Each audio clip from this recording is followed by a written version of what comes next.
திருச்சிற்றம்பலம். தென்னாடுடைய சிவனே போற்றி, எந்நாட்டவர்க்கும் இறைவா போற்றி. ஆனைமுகன் ஆறுமுகன் அம்பிகை பொன் அம்பலவன் ஞானகுரு வாணியை உள்நாடு.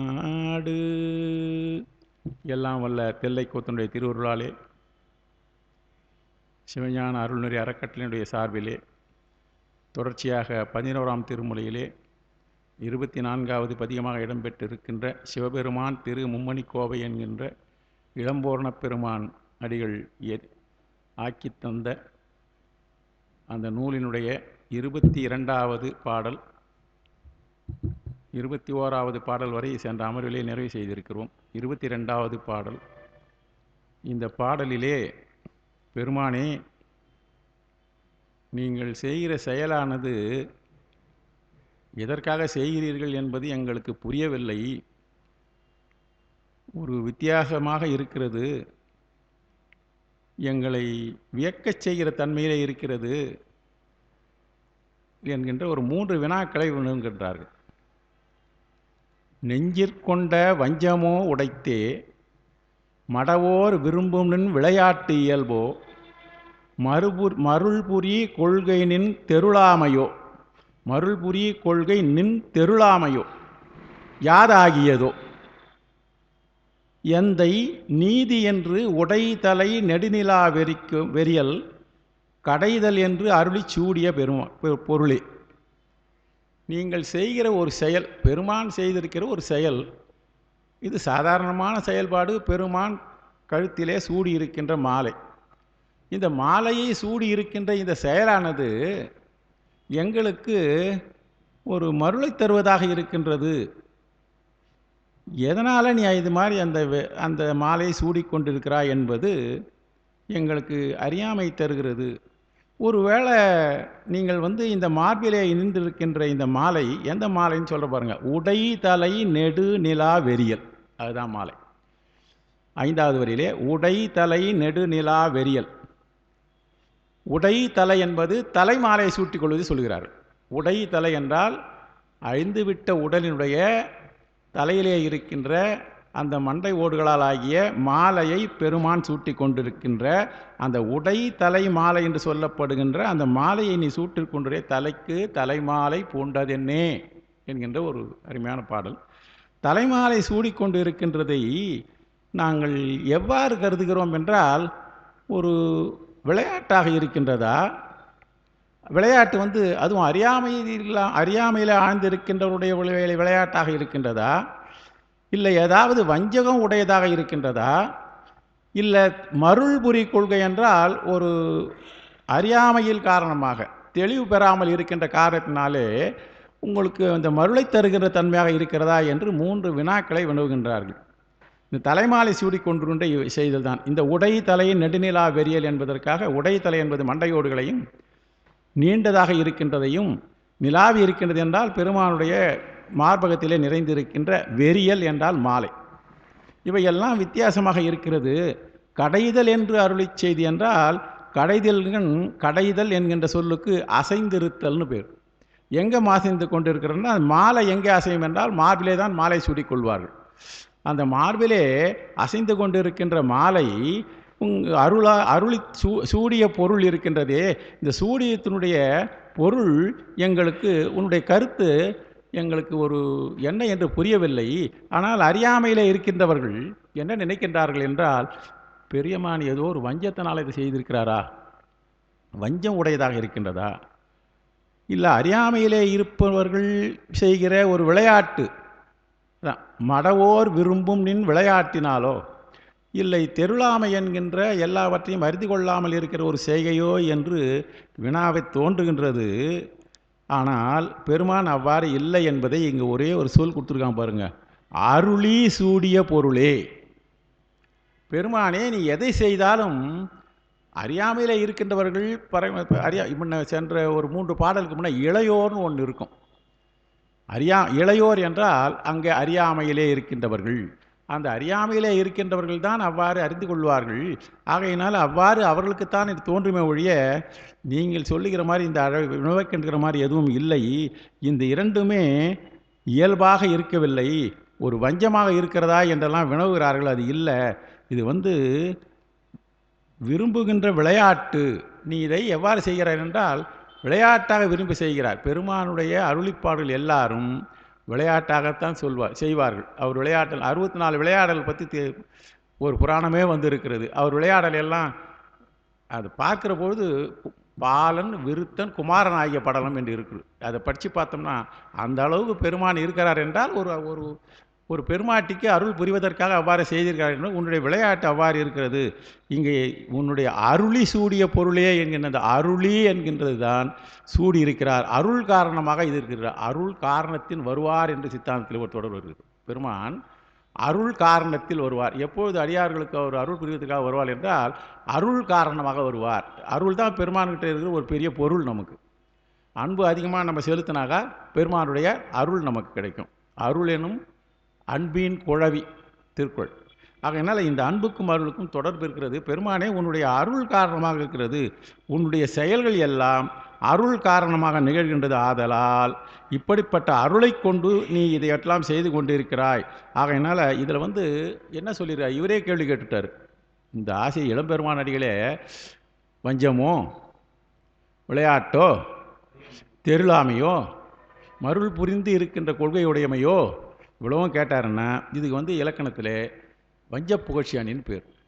அவர் படிப்பது போல சொல்லி அதெல்லாம் கிடையாது, இதையெல்லாம் செய்பவர்கள் தெரியாமல் இருப்பவர்களை இவையெல்லாம் செய்வார்கள், இவைகளெல்லாம் பெருமானே உன்னுடைய அருள் புரியின அருள் காரணமாக செய்கிறார் என்று அருளி சூடிய பொருள். அங்கே அருளை போட்டு அந்த இடத்துல அந்த அருளி என்கின்ற ஒரு சொல்லால் இதுக்கு உண்டான விடையை அவர் கொடுத்து விட்டிருக்கிறார் என்கின்ற செய்தி இந்த பாடலில். ஆக இந்த அருள்புரி கொள்கையோட எதுக்கு விட்டார்னா இவரையெல்லாம் எதுக்கு சொன்னார்னா அருள்புரி கொள்கையினால் இருக்கின்ற ஒரு ஆழ்ந்ததோர் கருத்து. இந்த அருள் என்பது இந்த ஆழ்ந்த கருத்து. அந்த ஆழ்ந்த கருத்து எதை சொல்கிறேன் என்றால் பெருமானுடைய நித்தியத்தன்மையை உயிர்களுக்கு உணர்த்துகிறது. பெருமானுடைய நித்தியத்தன்மை, பெருமானுக்கு அருள் தருவதற்காக எல்லாவற்றையும் செய்து கொண்டிருக்கிறார் என்பது சொல்.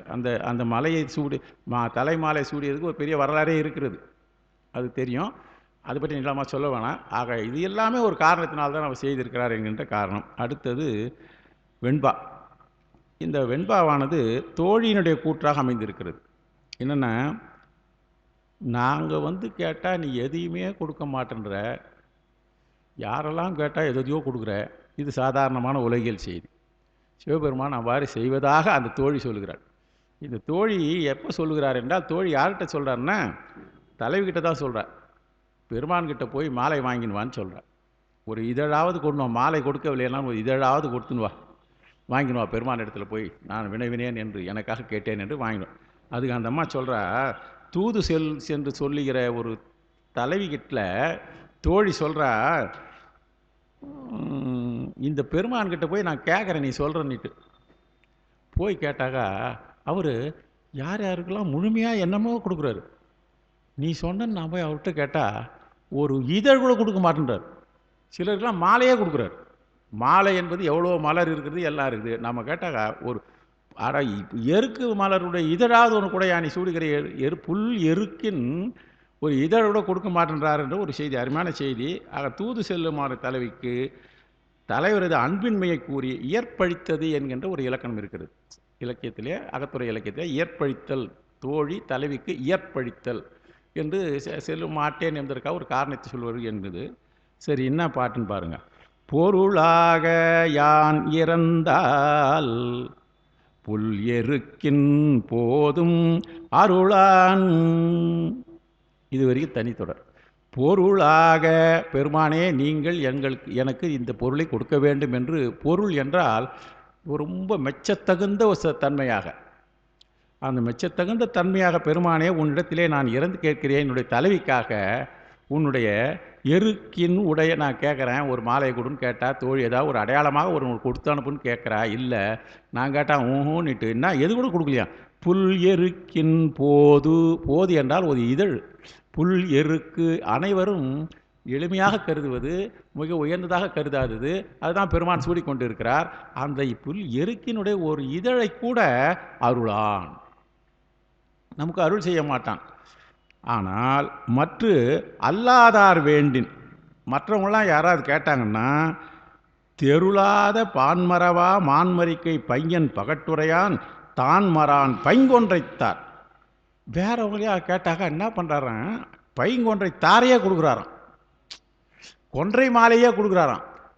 கொடுக்க மாட்டேன்னு சொல்கிறதுக்கு, அதை கூட கொடுக்க மாட்டேன்னு சொல்கிறதுக்கு எருக்கினுடைய மாலை, மலருடைய இதழுக்கும் தாருக்கும் எத்தனை மடங்கு பெரிதாக இருக்கும் பாருங்கள். அது கொடுக்க மாட்டார். இதுக்கு நடுவில் பெருமானுடைய யார் கொடுக்க மாட்டாருன்றது இவர் யாருன்றதை சொல்கிறார் பாருங்கள். தெருளாத மருட்சி உடையதான். மான் எப்பவுமே மருட்சி உடையதுன்னு சொல்லுவாங்க. மருண்டு நோக்குகின்றது மானினுடைய தன்மை. தெருளாத என்றால் தெளிவில்லாத. மருட்சி எப்போ வரும், தெருட்சி இல்லாத போது தான் வரும். ஆக தெருளாதது என்று மருட்சி உடையதாக இருக்கின்ற பால்மரா மான், பெருமான் கையில் இருக்கிற அந்த மானுக்கு அருமையான ஒரு கருத்து சொல்ல, பால்மரா மானம். அப்போ தான் பிறந்த, இன்னும் பால் கூட மறக்கலையா, தாய் கூட்டத்திலே இருந்து பால் மரவா குழந்தை என்று சொல்வார்கள். பால் மரா மான் மரி, அந்த மானினுடைய மரி என்றால் சிறிய குழவி, மரி கையிலே வைத்திருக்கின்றவராகிய பைங்கண் பகட்டு உரியான். பெருமான் எப்படிப்பட்டவரான், கன்றினுடைய பகட்டு உரியான் என்றால், பகடு என்றால் யானை, யானையினுடைய தோலை போர்த்தி கொண்டு இருக்கிறவன். அவங்க யாராவது கேட்டால், மற்றவங்க கேட்டார், அல்லாதார் வேண்டின், என்னை தவிர யார் கேட்டாலும் மலையே கொடுத்துக்கிறான் என்று சொல்லுகிறார்கள். ஆகதான் ஒரு சாதாரணமான விஷயம்தான்.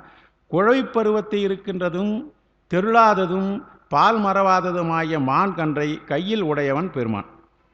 அவன் யானையின் தோலை உரித்து போர்த்தவனாக இருக்கிறான். அந்த இறைவனுடைய தன்மையை உங்க சொல்லிட்டார்.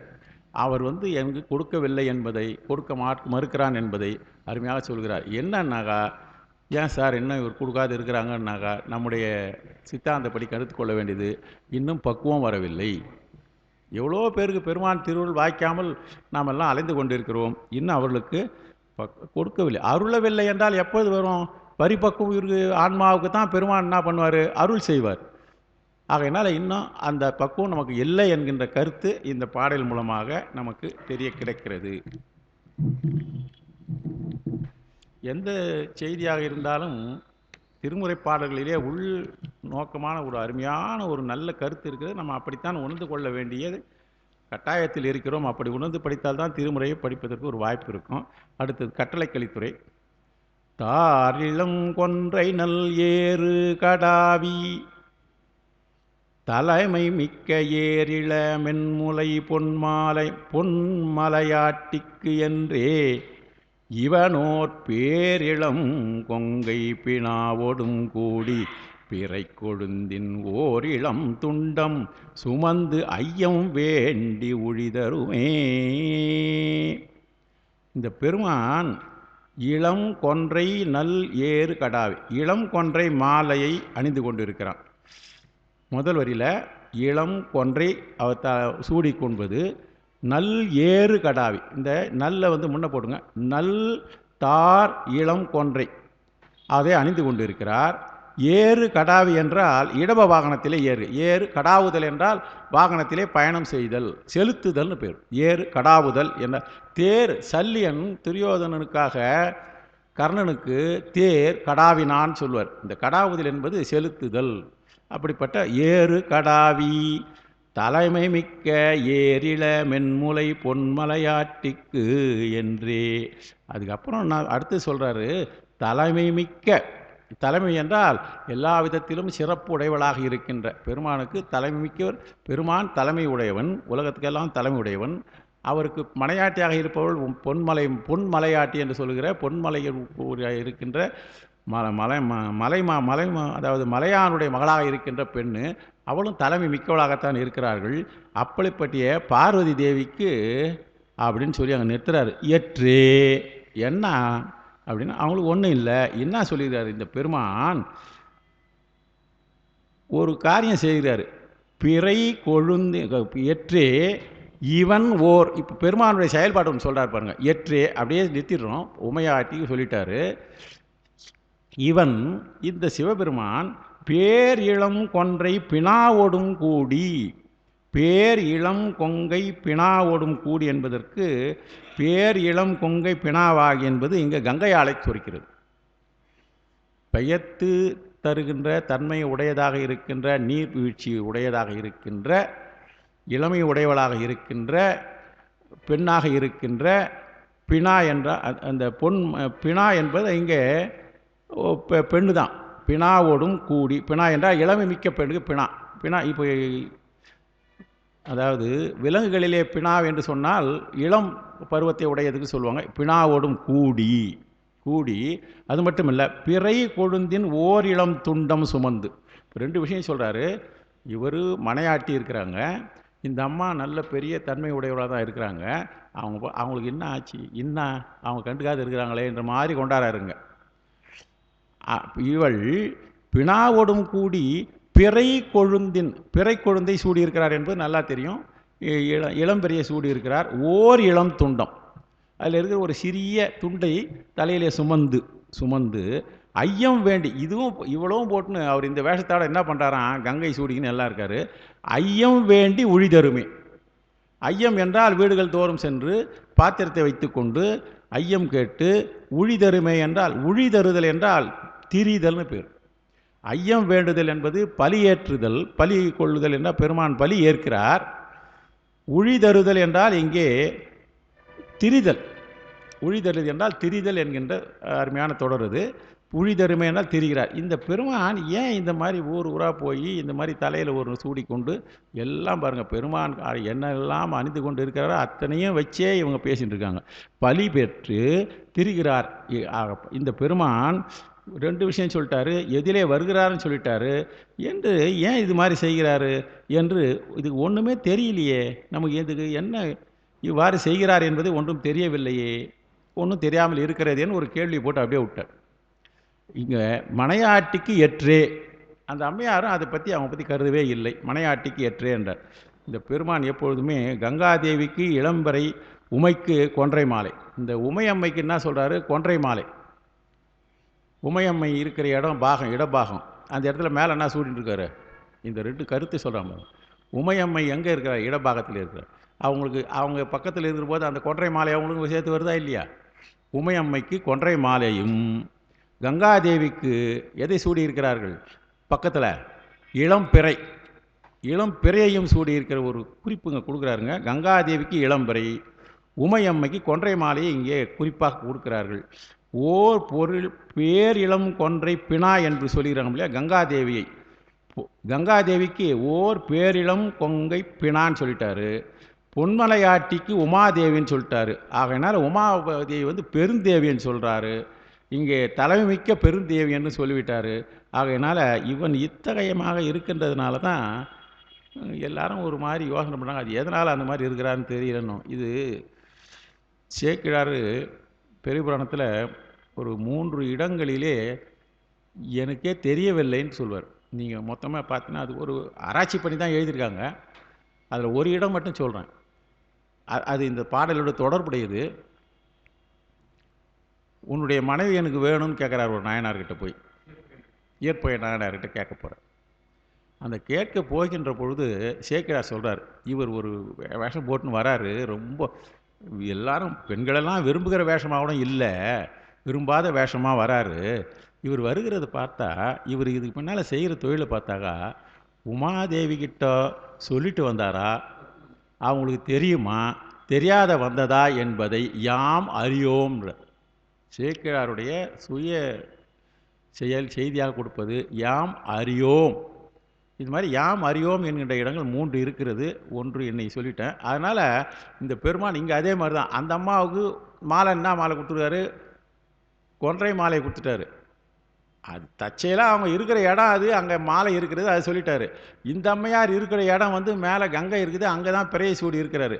இந்த உடையதையே வந்து இவர் இப்போ பாடலுடைய தன்மை தான். அதான் வந்து இலக்கியத்தினுடைய மொத்தமாக சேர்ந்து கொடுத்தது தான். பின்னால் 11ஆம் திருமுறையே இலக்கியத்தினுடைய மொத்தமாக இருக்கிற சிற்றிலக்கியங்களில் மொத்தமாக சேர்த்து கொடுத்த ஒரு பிழிவு நமக்கு. அதில் நம்ம இந்த இப்படியெல்லாம் பொருள் கொண்டு இருக்கிறார்கள் என்பது எல்லாம் அருணையாருடைய பொருள் தான். இது எல்லாம் வேற எங்கேயும் எனக்கு புரியல.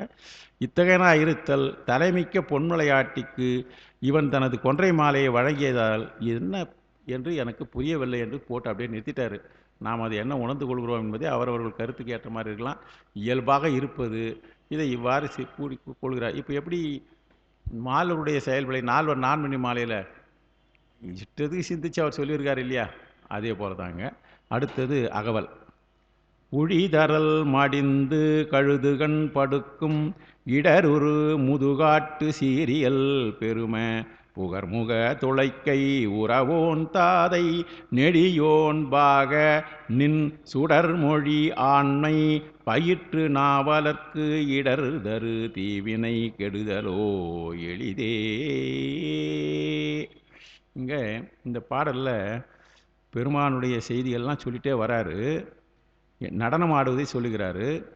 அங்கே இருக்கின்ற யாரெல்லாம் அவர் சூடி இருக்கின்றோர் எல்லாம் சொல்லிட்டு வந்து கடைசியில் பெருமானே கடைசி 2 வரி பாருங்க. சுடர் மொழி ஆண்மை பயிற்று நாவலர்க்கு நின் சுடர்மொழி ஆண்மை பயிற்று நாவலர்க்கு இடர்தரு தீவினை கெடுதலோ எளிதே.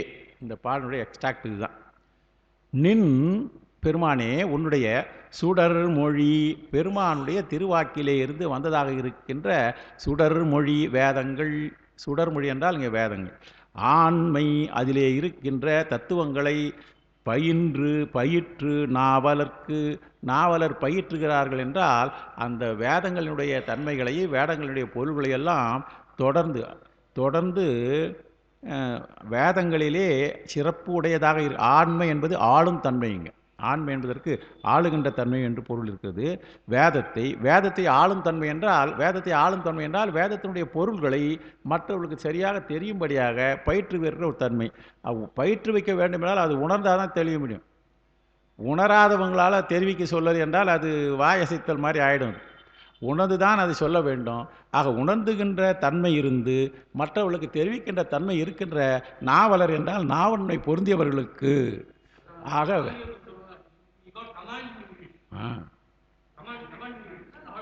அதான் அந்த ஆளுமை என்பது பெரிய உலகில் ஆளுமை என்பதற்கு நிலமான ஒரு கருத்து கொடுப்பாங்க.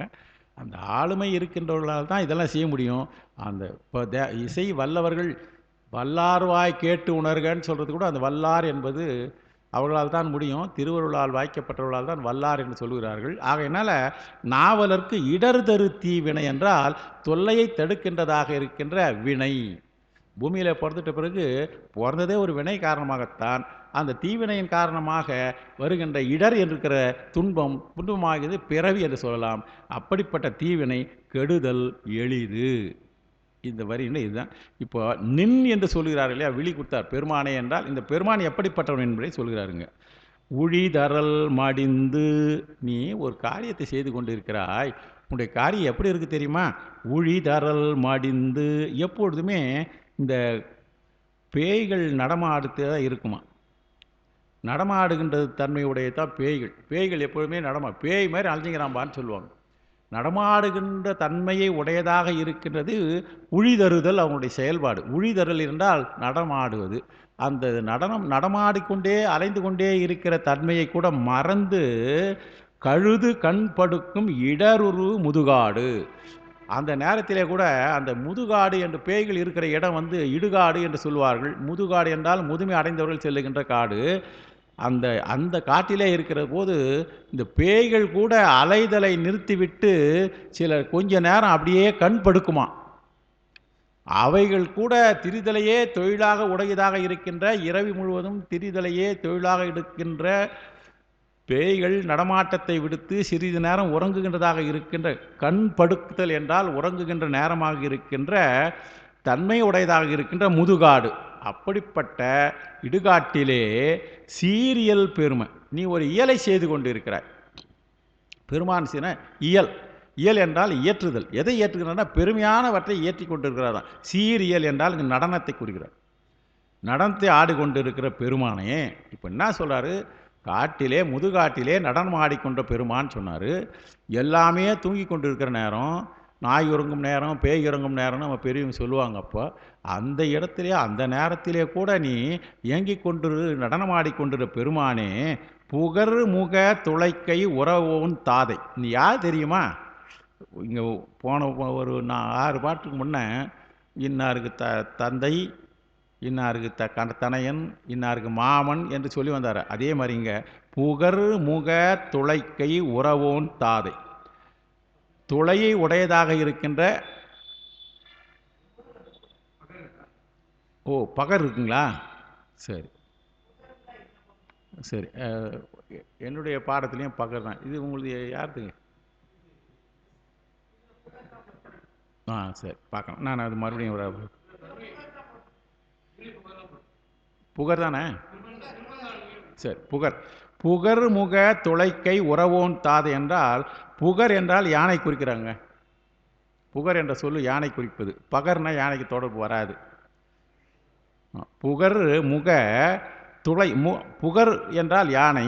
அதுக்கு என்ன இருக்குன்னா, துளைக்கை என்றால் ஒரு தும்பிக்கையானது துளையுடையதாக இருக்கிறது.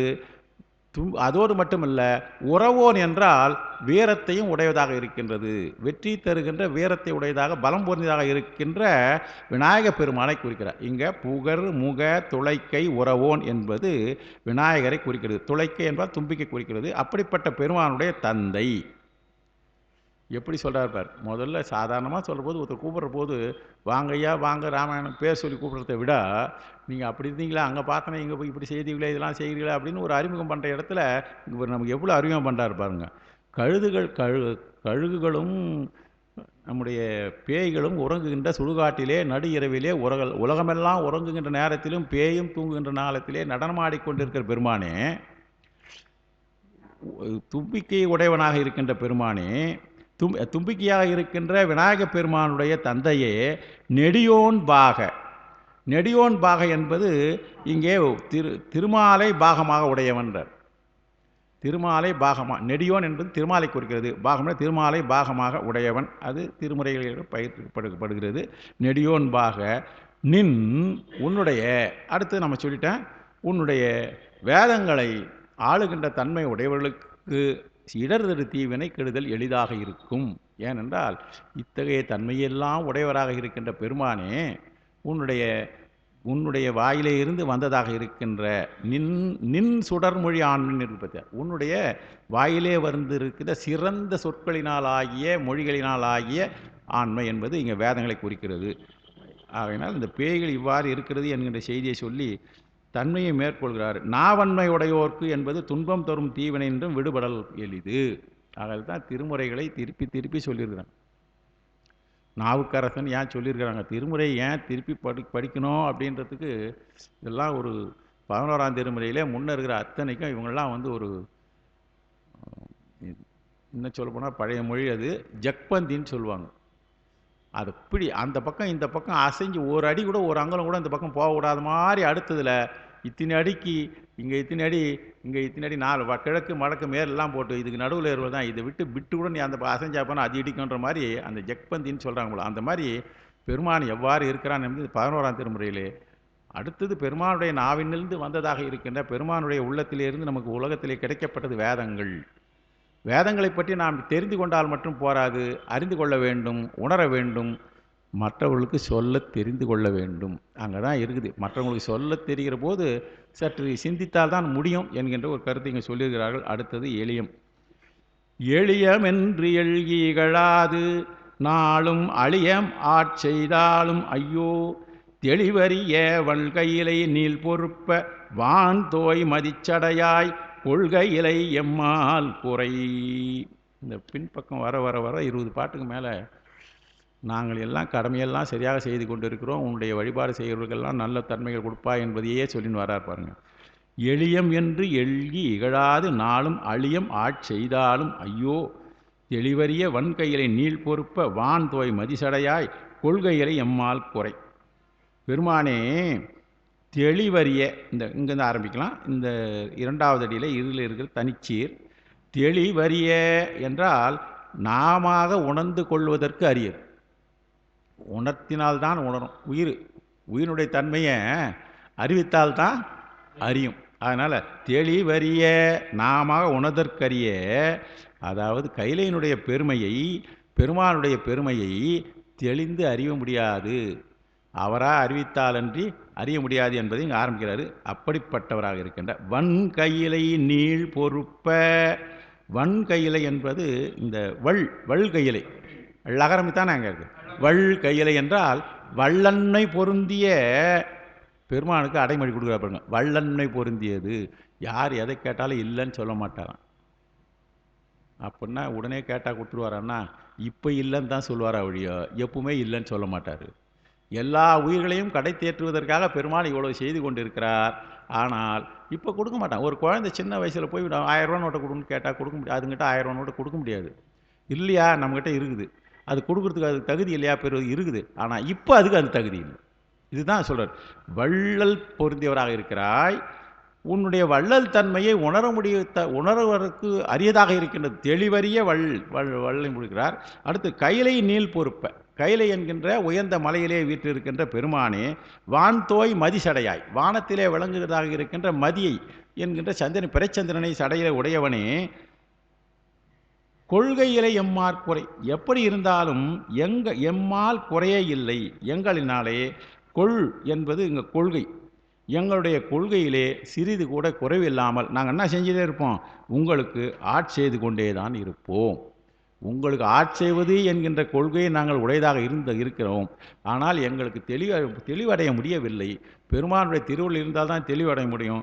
ஆகையினால் உனக்கு தொண்டு செய்வதையே குறை சிறிது கூட இருக்காமல், இந்த எம்மால் குறை என்பது பெருமானே உமக்கு பணி செய்வதையே, பணி செய்கிற கொள்கையிலே இருந்து நாங்கள் சிறிது கூட மாற மாட்டோம். மாறாமல் பணி செய்து கொண்டே இருப்போம். என் கடன் பணி செய்து அங்கே கிடப்பதே தான் அங்கே தனமாக இருக்குது. கொஞ்சம் பணி செஞ்சிட்ட உடனே நிமிந்து பார்த்துடுறோம், கிடைக்குமா, இது வருதா அது வருதா, இவ்வளோ செஞ்சிட்டோமா அப்படின்றது இல்லை. பணி நீ பாட்டு செஞ்சுட்டு நான் குறைச்சி செஞ்சிட்டார் இல்லையா. எவ்வளவு தொலைவு ஊரை சுற்றி ஒரு சிந்தனையும் இதுக்கும் கைக்கும் உடலுக்கும் மூணையுமே ஒன்றா வச்சார். வாய் கூட ஏதாவது வேலை வந்துட போகுதுன்னு சொல்லிட்டு தான் திருமுறை பாடிக்கினே இருந்தார். எங்கேயாவது ஒரு இடத்துல மூவர் வரலாறு நம்ம பார்க்குற போது எங்கேயாவது சும்மா கொஞ்சம் நேரம் உட்காந்துக்கின்னு கொஞ்ச நேரம் யாருக்கிட்டாவது பேசிட்டு வருவோன்னு இருக்கிறோமா, இல்லையே. அந்த அவங்க வேலை செஞ்சிட்டே தான் இருந்தாங்களா வழியோ வேறு சிந்தனையே இல்லாமல் இருந்தாங்க இல்லையா. அந்த தன்மை தான் இங்கே எங்களால் உங்களுக்கு சிறிது கூட பணி செய்வதிலே இருந்து எந்த குறைவும் இல்லாமல் செய்வோம். நாமாக உணர்ந்து, அதான் சொல்ல தெளிவறிதல் என்றால் நாமாக உணர்ந்து உணர்தற்கரிய வள்ளன்மை பொருந்தியராக இருக்கின்ற கையிலே இருக்கின்ற பெருமானே, நாங்கள் உங்களுக்கு எப்பவுமே கொள்கையோடு தான் இருந்திருப்போம். சந்திரன் பிறையை சூடியது சொல்லியாச்சு. சிவனுக்கு செய்யும் அளவுக்கு தகுதி இருக்கிறோமோ இல்லையான்னு கூட எங்களுக்கு தெரியாது. உங்களுக்கு செய்வதற்கு எங்களுக்கு தகுதி இருக்கிறதா இல்லையான்னு கூட எங்களுக்கு தெரியாது. யாங்களே இகழ்ந்து கொண்டு, இதுதான் அடியாருக்கு இருக்கிற ஒரு தன்மை. அடியார்கள்லாம் உங்களுக்கு ஐயோ என்னால் தெரியாது, எங்கள் பெருமானுக்கு திருத்துண்டு செய்கிற அளவுக்கு, அதான் சொல்கிறேன், பழடியோம் புத்தடியோம். அதனால்தான் அந்த அம்மா பழடியாக இருந்தோம், புத்தடியோம் புண்மை தீர்த்து ஆட்கொண்டால் பொல்லாதோ எத்தோடி நண்புடமையின் எல்லாம் வரும். அந்த பழடியாரை பற்றி எல்லாம் சொல்லிடுறாங்க. போயினர் யான் பாவியேன் இல்லையா, அவங்களாம் அவங்க கூட இருந்த அடியார்கள்லாம் அவங்க கூடவே வந்துட்டாங்களே, நான் இங்கே இருக்கிறேன்னு கதறாரு பாருங்க திருப்பதி. அதுபோல் யாம் சிவனுக்கு செய்யும் அளவுக்கு தகுதி இருக்கிறதா இல்லையான்னு எங்களுக்கு தெரியாது. ஆனால் உனக்கு ஆட்செய்வதை நாங்கள் தொடர்ந்து செய்து கொண்டே இருப்போம். தொண்டுபடுன்ற தொண்டாக தொண்டனாய் திரியாய், மட நெஞ்சமே பெருமானுக்கு தொண்டு செய்து அப்படியே திரிஞ்சுன்னு இருப்பா, பெருமான் அப்புறம் பார்ப்பார்.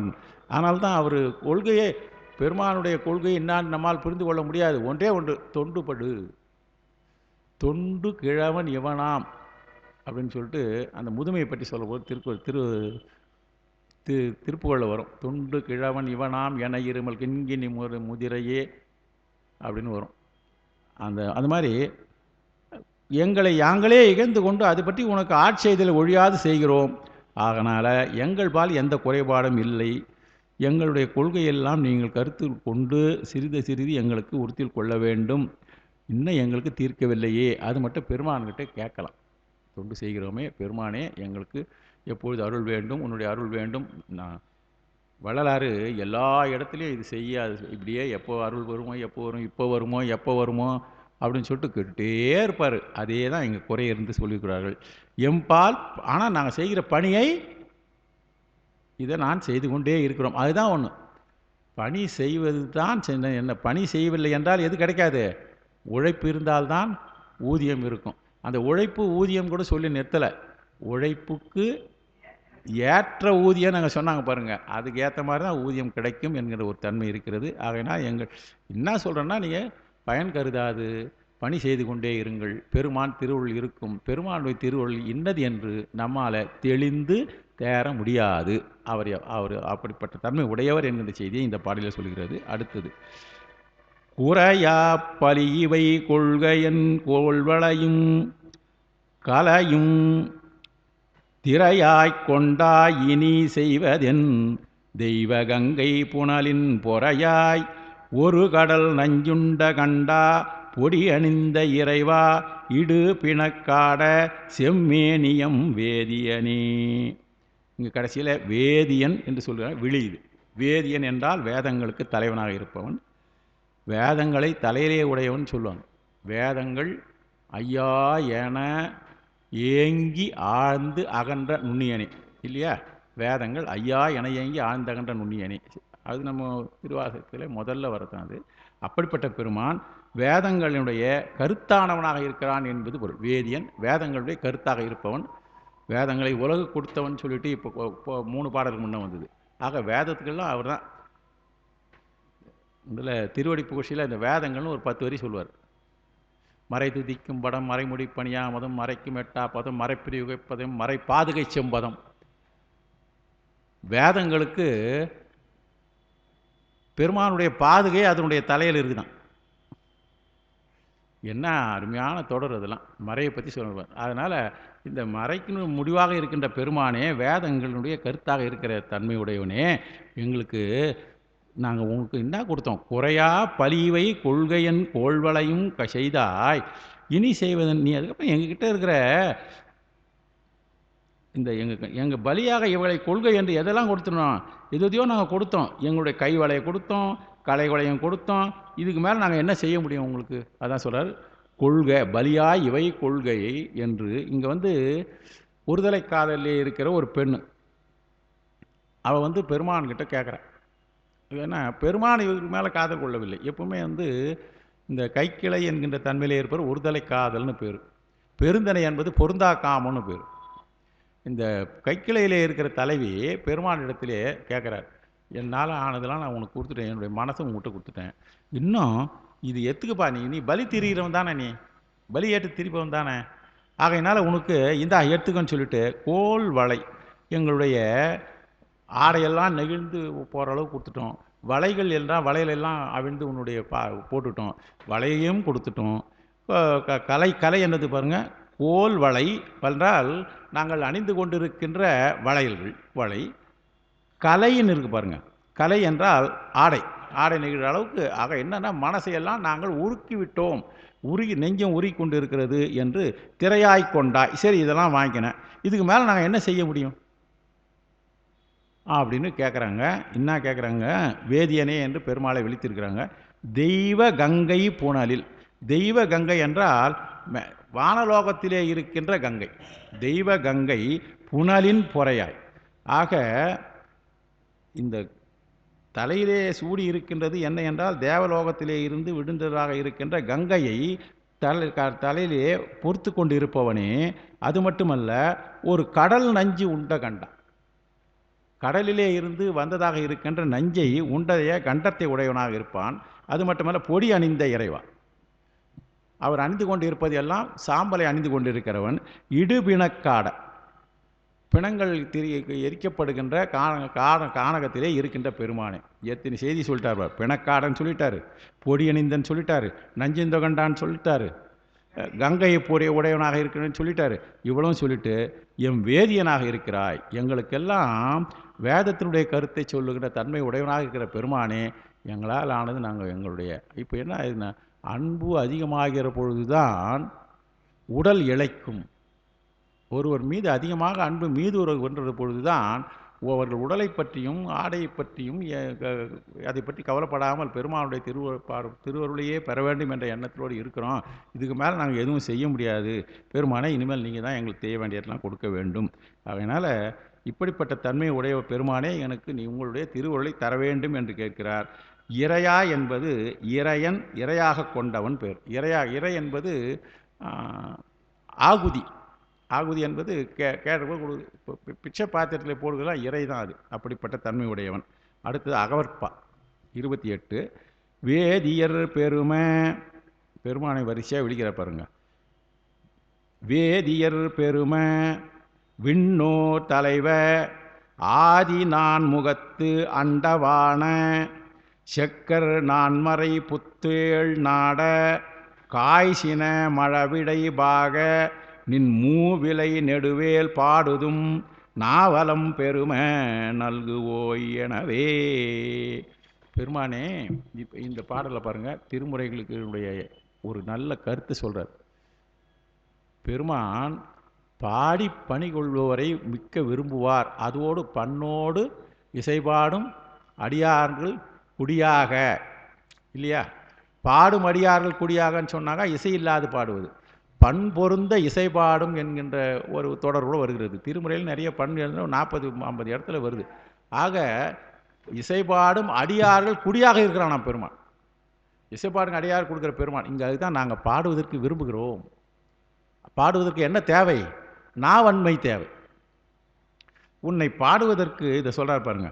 மழவிடைப்பாக சின மழவிடைப்பாக நீ எங்களுக்கு என்ன கொடுக்க வேண்டும் என்றால் நாவலம் பெருமை நல்குவோய் எனவே. நாவலம் என்றால் நாவன்மை.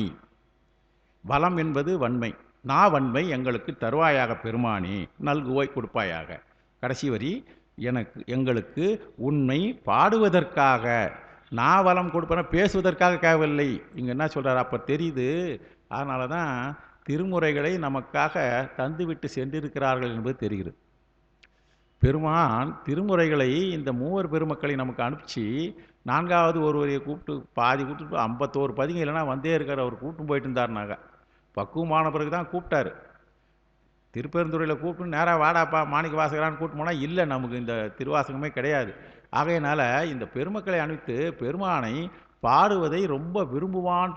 நனி மகிழ்ச்சி உடையாய் போலும் பாடுவதற்கு, நின் பாடலை கேட்பதற்கு நனி மகிழ்ச்சி உடையவன் என்பது நாலு ஒரு தொடர்பு இருக்குது. பாடுவதை ரொம்ப விரும்பி கேட்பாய் போலும் பெருமானே. அதனால தான் நீ பாடுவதற்கு சிறந்தவனாக இருக்கின்ற தன்மை உடையவர்களாக அடியார்களை உருவாக்கினா நாங்களும் அந்த உய்தி பெறுவதற்கு எங்களுக்கு அதுதான் வழி. அதுதான் சொல்கிறாரு. உன்னை மூவிலை நெடுவேல் பாடுதும். உன்னுடைய சிறப்புடைய வெற்றிக்கு உரியதாக இருக்கின்ற நீண்ட வேல் என்ற பெருமான் கையில் வேல் எதை சொல்லுகிறது என்றால் இங்கே சூலத்தை சொல்லுகிறது. உன்னுடைய வீரத்தை நாங்கள் பாட வேண்டும், உன்னுடைய தன்மையை பாட வேண்டும். என்னையெல்லாம் பாட போகிறோம் முன்ன வரிசையாக சொல்லிட்டு போகிறாரு. சொல்கிறத அதில் பாட வேண்டும். அதற்கு எங்களுக்கு என்ன தருவேன் என்றால் பெருமை நாவலம் நல்குவோய். எங்களுக்கு என்ன கொடுக்க வேண்டும் என்றால் நாவினுடைய திறமையை எங்களுக்கு கொடுக்க வேண்டும் என்று வேண்டுகிறார்கள்.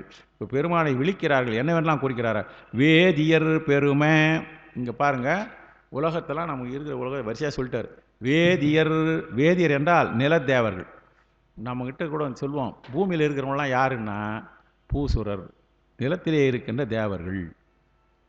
பூமியிலே பெருமானை வழிபாடு செய்து பெருமானுடைய புகழை படித்து வேதங்களை படித்து வேதியர் என்றால் நிலத்தேவர், வேதியர் என்றால் பூசுரர். சுரர்களுக்குத்தான் என்றால் பூமியில் இருக்கின்றவர்கள்லாம். இப்போ அதனால தான் வாழ்க அந்தணர்னு சொன்னாங்க பார்த்தீங்களா?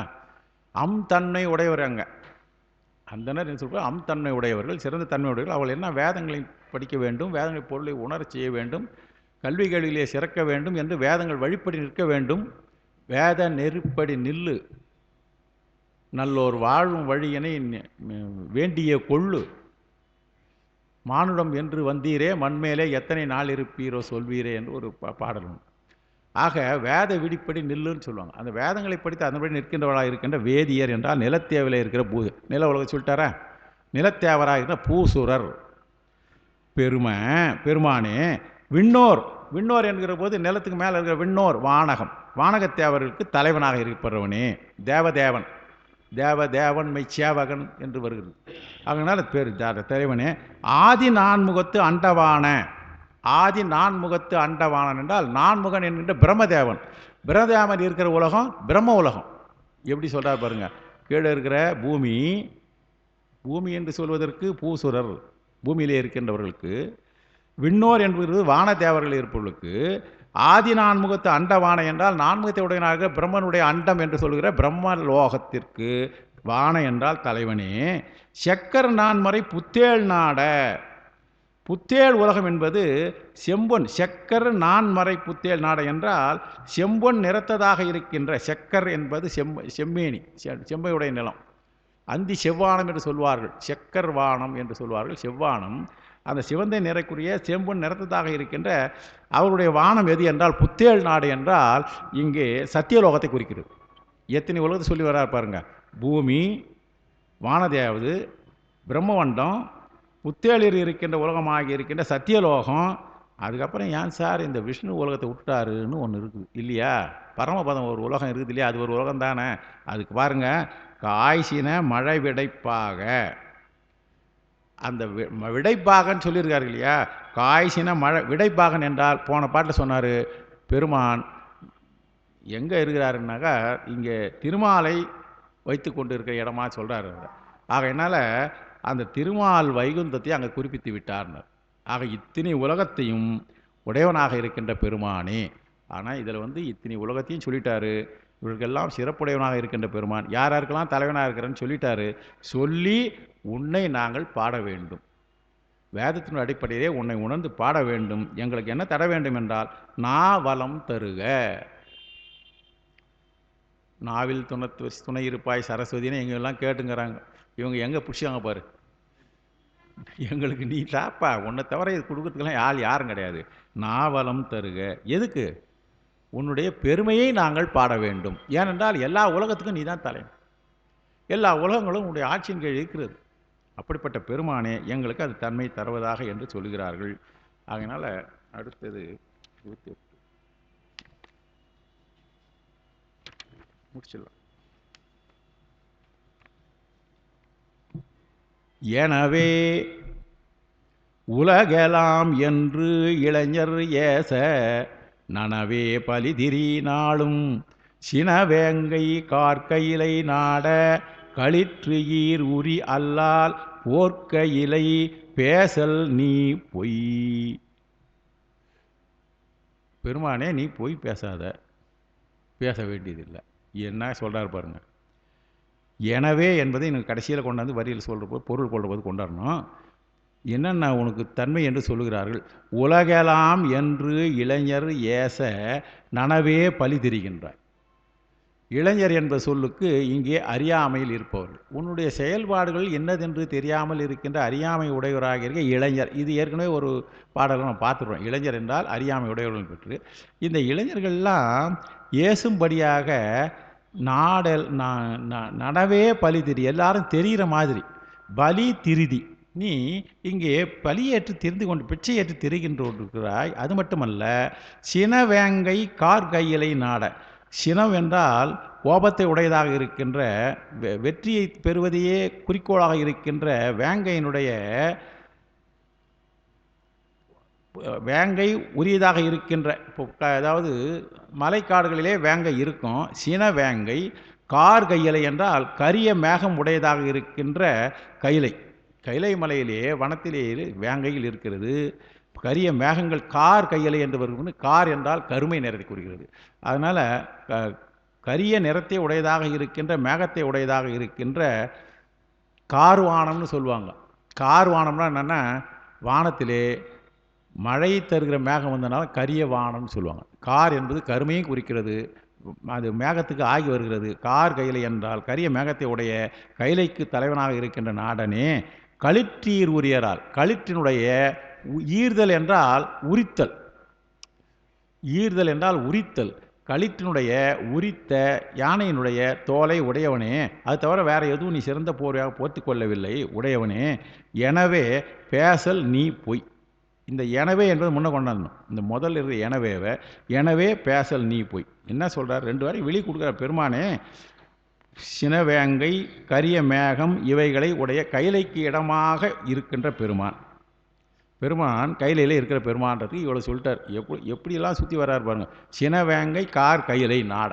பெருமானுடைய ராஜ்யம் எங்கே இருக்குது? கைலையிலே இருக்கிறது. பெருமானே, யானையை உரித்து போர்த்தியது அல்லாது வேறு போர்வை இல்லாத பெருமானே, எங்களுக்கு என்ன செய்ய வேண்டும்? சொல்ல போனால் எடுத்து சொல்ல புகுங்கால். இந்த எனவே என்பதற்கு சொல்ல புகுந்தமானால் உலகியலில் பெரிதும் ஈடுபாடு கொண்டவர்கள் இகழ்ந்தே சொல்லும்படி, அறியாதவங்களாம் பிச்சை எது தெரிகிற பெருமான் என்று சொல்லும்படி யாவரும் நன்கு அறிய. தெரிஞ்சு தான் பிச்சை எடுக்கிற. நீ தெரியாத பிச்சை எடுக்கிற, ரகசியமாக போய் ராத்திரியில் போய் எடுக்கிற பிச்சையெல்லாம் இல்லையா? நீ தெரிந்தே தான் செய்கிறாய். உலகெல்லாம் திரிந்து பலி ஏற்கின்றாய். அங்கனமாக யான் பேர் ஐவசியம் உடையன் என்று உனையே நீ உயர்த்தி பேசிக்கொள்ளுதல் வேண்டாம். ஆகையினால் நீ செய்கிற தொழிலே பலி தெரியுது, அது ரகசியமாக போய் எடுக்கலை, தெரிஞ்சாமல் செய்கிற. ஆகையினால நீ உயர்த்தி உன்னை பேசிக்கொள்ள வேண்டாம். அதனால் போய் பேச வேண்டாம். உன்னை உயர்த்தி கொள்ளுதல் வேண்டாம் என்றபடி. ஏன் எப்போ நான் உயர்த்தி பேசிக்கிறேன்? பெருமான் எப்போ உயர்த்தி பேசுகிறாரான்னா, அது இங்கே சொல்கிறாரு, ஒரு குறிப்பு எழுதுகிறாரு. பெருமானுக்கு பேர் பல பேர் இருக்குது இல்லையா? அதில் ஈஸ்வரன். ஈஸ்வரன் என்றால் ஐஸ்வர்த்தி உடையவனு பேர். ஐஸ்வர்யம் உடையவனுக்கு தான் ஈஸ்வரன். அந்த ஈஸ்வரன் என்ற பொருளே ஐஸ்வர்யத்தை உடையவன். அடுத்தது இன்னொரு பேர் இருக்குது, மகேஸ்வரன். மிக மிக உயர்ந்த ஐஸ்வர்யத்தை உடையவன். இந்த பேர்லாம் உங்களுக்கு சரியாகுதா? இந்த பேர்லாம் விஷயம் தெரியும். அதனால தான் ஏன் உயர்த்தி கொள்ள வேண்டாம். நீ செய்கிறது பிச்சையாக இருக்கின்ற தொழில், தெரிஞ்சாப்புல செய்கிற. உனக்கு போத்திக்கிறதுக்கு அந்த யானை தோல் தவிர வேறு எதுவும் இல்லை. புலித்தோலை உடையாதான் வச்சுங்கிற. போத்திக்கிறதுக்கு வேறு எதனா போத்திக்கிறான்னு கிடையாது. உட்காரணுன்னாக்கா மான் தோலை போட்டுன்னு உட்காருவேன். அது சில இடங்களில் தான் வரும் அது. அப்படிப்பட்ட பெருமான். ஆனால் அவனுக்கு பேர் மட்டும் ஈஸ்வரன், ஐஸ்வர்யம், பேர் மகேஸ்வரன். இந்த பேர்லாம் இருந்துக்குதுப்பா அப்படின்னு எவ்வளோ நிந்தாஸ்துதின்னு சொல்லுவாங்க. பழிப்பதோ பொண்ணு ஐஸ்வரன் உடையவன் என்று குறிக்கின்ற பெயரை உடையவராக இருக்கிறாரே, நீ இந்த மாதிரிலாம் போய் பேசாத. எவ்வளோ அழகாக சொல்லி சொந்தமாக பேசுகிறார் பாருங்க. அவங்க புலவர்களுக்கே உரிய ஒரு மிடுக்கு இது. குசும்புன்னு சொல்லலாம், இதை குறும்புன்னு சொல்லலாம். அவங்களுக்கு தான் சொல்ல முடியும் இதெல்லாம். அடுத்தது பொய் நீர் உரை செய்தீர். இப்போ பொய் பேசாதன்னு சொன்னார் இல்லையா? இப்போ அடுத்தது பேசுகிறார் பாருங்க. பொய் நீர் உரை செய்தீர். நீ பொய் சொன்ன. ஒரு தலைவி கேட்குறாரு. இந்த தலைவி கேட்குற மாதிரி வருது. கைக்கிளை தலைவி ஆற்றாமையால் எதிரிலே வச்சுக்கின்னு அவன் நிற்கிற மாதிரியும் அவன் எதிர் சொல்கிற மாதிரியும் சொல்கிறார். பிச்சை எடுக்க வந்துடுது இல்லை, பொய் பேசாத. நேற்று என்ன சொல்லிட்டு போனேன் என்கிட்ட கேட்குறேன். பொய் நீர் உரை செய்தீர். என்கிட்ட ஒரு பொய் சொல்லிட்டு போனீங்க. பொய்யோம் பலி என்ன? உங்களிடத்திலே வந்து நான் இந்த பிச்சை ஏற்கின்ற தொழிலிலிருந்து சிரித்து மறுக்க மாட்டேன். பொய்யோம் என்றால் வராமல் இருக்க மாட்டேன். பொய்யோம், உன்னிடத்திலே பலி செய்து பலியை ஏற்கின்ற இந்த தொழிலை செய்யாமல் இருக்க மாட்டோம், நிச்சயமாக வருகிறோம் என்று போன பின்னை. நேற்று என்ன சொல்லிட்டு போகிறீங்க? பொய்யோம் பலி என்ன போன பின்னை இந்நீள் கடைக்கென்று வந்தறீர்.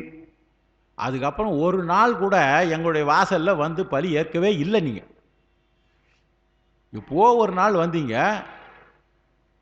நாங்கள் பலி உன்னிடத்திலே சிறிது கூட மாறுபடாமல் தவறாமல் வருகிறோம் என்று சொல்லிட்டு போன பிறகு இந்நீள் கடைக்கு, இந்த நீண்ட வாசல் இருக்குது. கடை என்றால் கடை வாசல், கடை வாசலே வந்து அறியீர், வரவே இல்லையே, செய்வது என்னே, இதுனா நல்லா இருக்குதா? ஆகையினால நீங்கள் போய் சொல்லியிருக்கிறீங்க.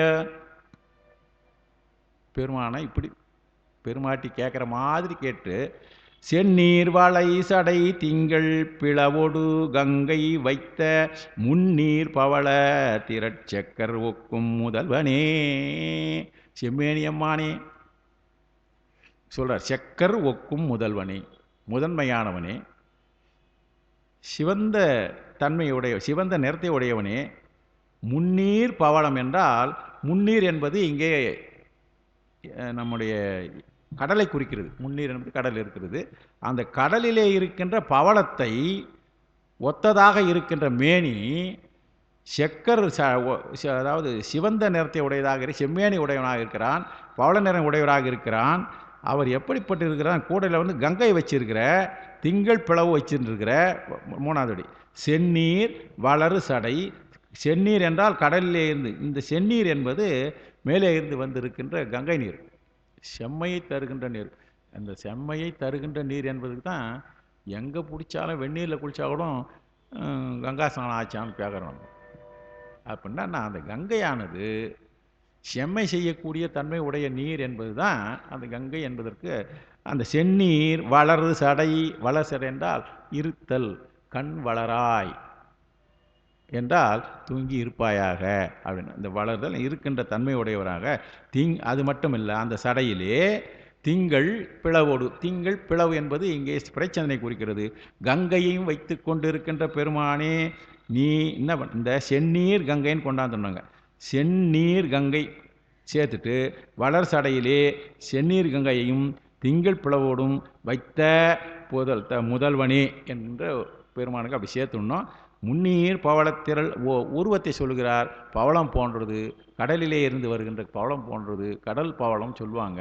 அந்த நிறத்தையுடைய செம்மேனி இருக்கின்ற பெருமானே நீ செய்யது பொய் சொல்லிட்டு போயிட்ட அப்படின்னா என்ன அர்த்தம்னாக்கா, நீங்கள் வந்து என்னிடத்திலே இருந்து பலியேற்றுதல் என்னன்னா, இப்போ ஏற்கனவே பலியேற்றுதலுக்கு நமக்கு இருக்கிற தத்துவம் என்னன்னாக்கா, இதை கொடுங்க அதை கொடுங்கனாக்கா உங்களுடைய வினையை எங்களுக்கே தருவாயா, நீங்கள் செய்த பாவத்தை எல்லாம் நான் ஏற்றுக்கொள்கிறேன், என்னிடத்திலே நம்பிக்கையோடு வாருங்கள் என்று பெருமான் நமக்கு அழைப்பதாகத்தான் அதனுடைய தத்துவம். பலியேற்றுதல் வந்து தீர்ப்பு, உங்களுடைய வினையெல்லாம் எங்களிடத்திலே கொடுத்து விடுங்கள், அதையெல்லாம் தீர்ப்பதாக நான் காத்து கொண்டிருக்கிறேன் என்று தான் சொல்லுகிறார். அந்த வகையிலே இங்கே சொல்லுகிறார். இந்த முதல்வனே என்று கடைசியில் முடிக்கிறாரு.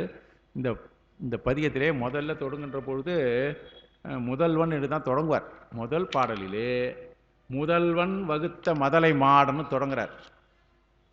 இங்கே முடிக்கிற போது முதல்வன் முடிக்கிறார். முதல்வனே என்று சொல்கிறார். முதல்வன் என்பது ஏகாரம், முதல்வன் ஆக முதல்வன் என்று. அதனால் முதல்வனே என்று வந்த இதன் இறுதி சீர் முதற் செய்யுளிலே முதலோடு சென்று, அதுக்கு பேர் என்னன்னா மண்டலித்தல்னு பேர்.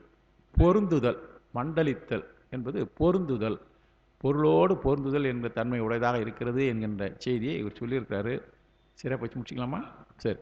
ஆகையினால இந்த பாடல்களெல்லாம் நாம் படிக்கிற பொழுது கொஞ்சம் ஆழ்ந்து விட்டு தான் சொல்லணும். ஆழ்ந்து சொல்லுகின்ற பொழுது படிக்கிறவங்களுக்கும் இருக்குது. இதெல்லாம் படிக்கிற போது என்னை பொறுத்தவரையில் எங்களையெல்லாம் இப்பொழுது படிப்பிக்கின்ற தன்மை தான் அவர் செஞ்சுட்டு இருக்கிறார். இவ்வளோ வயசு பொறுத்துட்டு பெருமானுடைய திருவுருளை சிந்திப்பதற்காக ஒரு வாய்ப்பு இருக்கிறது, சிந்திப்பதற்காக ஒரு தன்மை இருக்கிறது. இதனுடைய கருத்தையெல்லாம் உணர்ந்து தேர்ந்து தெளிதல் என்று சொல்வார்கள் இல்லையா, இந்த தெளிவடை செய்வதற்காகத்தான் திருமுறைகள் இருக்கின்றது என்கின்ற செய்தியிலே 11ஆம் திருமுறை மிக அற்புதமான செயல்பாடு இருக்கிறது. அடுத்த பதியங்களுக்கு வாய்ப்பு இருக்கின்ற பொழுது அடுத்தது இவருடைய மும்மணிக்கோவை, அதிராவடிகளை இயற்றிய மூத்த பிள்ளையார் மும்மணிக்கோவை. இந்த கோவையிலேயே முருகனை பற்றி வருகிற பதிகம் ஒன்று, விநாயகரை பற்றி வருகிற பதிகம் ஒன்று. அதில் முருகனை பற்றி வருகிற பதிகம் திரு முருகாற்றுப்படை. இங்கே விநாயகரை பற்றி வருகிற பதிகம் வாய்ப்பு இருக்கிற போது உங்களை மீண்டும் அதன் வழியாக சந்திக்கிறேன் என்று கூறி, இதுவரையிலே இருந்து கேட்டு, இதில் குற்றம் குறையில் இருக்கும், குற்றம் சொல்வதற்கு தான் என்பது குணம் இருக்குது. அறிஞர் பெருமக்கள்லாம் அதில் எல்லாம் இருந்தால் ஏதாவது நல்ல செய்திகள் இருந்தால் ஏற்று தெரிந்து கொண்டு பெருமானுடைய திருவள்ளுக்கு பாத்திரராக வேண்டும் என்றும் கூறி, ஐயா அவர்களுக்கு என்னுடைய நன்றியை கூறி நிறைவு செய்கிறேன். தென்னாடுடைய சிவனே போற்றி, எந்நாட்டவர்க்கும் இறைவா போற்றி, காவாய் கனகத்திரளே போற்றி, கைலை மலையானே போற்றி போற்றி. திருச்சிற்றம்பலம்.